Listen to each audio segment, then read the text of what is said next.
The idea of this podcast is quite simple. In fact, we want to share some thoughts about the tree of life. This is used and used right now, even now, in Jewish Kabbalah, in Christian Kabbalah, and of course in Hermetic Kabbalah. But the point is, can we say something about that at the strictly mathematical level?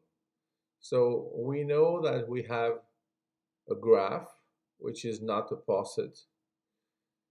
It has 11 nodes, and sometimes only 10, and of course 22 relations between those vertices. There is a starting point at the bottom with only one path. Then we have a complex, which is in fact a tetrahedron, which makes the unique relation between Malshut and Tiferet, Nekash, Hod, and Jesod. On the other side, we can see also another tetrahedron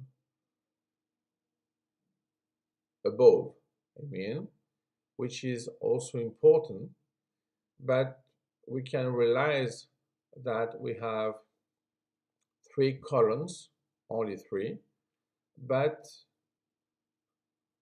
we have many levels, not only 3, in fact 3 that are clear, another one at the top, another one as an intermediate, and of course 2 at the bottom.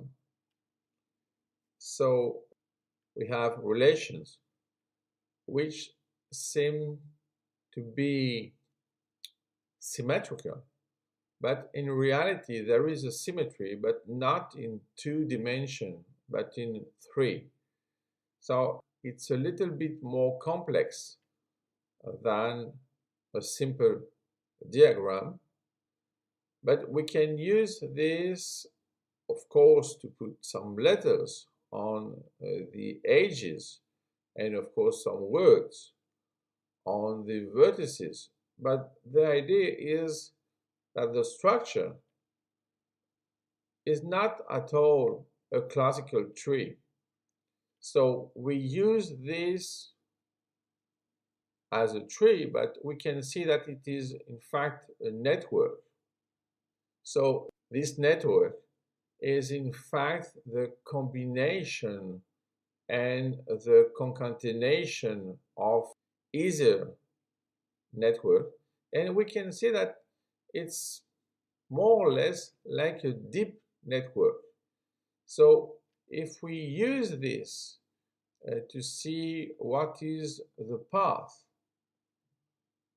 inside the network, we will have some revelations, but if you try to find this without any explanation, maybe it's too difficult. So we have, of course, interpretations, but our point right now is to imagine that, for example, you have an Eulerian path. So you can use all the nodes, and you can go through of them in an easy way. More or less is the easiest way to do it, but of course there is a symmetry, and you can do it with its dual. So imagine that we have something like a deep neural network, but only at its simplest expression, and we have already some complexity. And in this complexity, you can imagine that you can put a code. So they used this to put a code about the alphabet and also some notion of astronomy. But the point is that this network can be deeper, and we can have new interpretation quite different from the traditional. And with that, we can see that, in fact,